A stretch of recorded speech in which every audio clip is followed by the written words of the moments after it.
We are guaranteeing more things like antioxidants in the diet to kind of sweep up and clean up all of that. The other thing that has come to the light, so to speak, is the role of things like fasting, intermittent fasting, because what we see is that that whole process of abstinence from food for certain time periods could be important for things like autophagy, mitophagy. So essentially helping with the cleanup process within the cell and within the mitochondrion.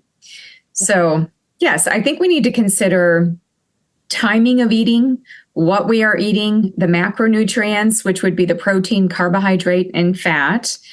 And then we need to think about the vitamins and minerals, because the mitochondrion needs a lot of nutrients to make it run correctly.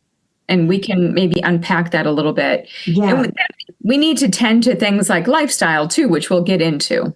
So I wanted to go back to the cell membrane, because, that mitochondria has double membrane, outer and an inner.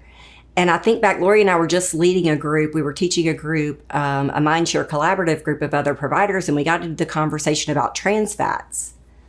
We have a full generation now that are 50 plus that had tremendous exposure to trans fats through low fat eating and all of the products that hit the market that had trans fats in them.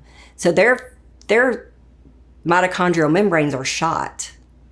And that's a lot of what we're seeing now. They're in menopause now, and they're very fatigued, and they're having a really hard time with cellular energy.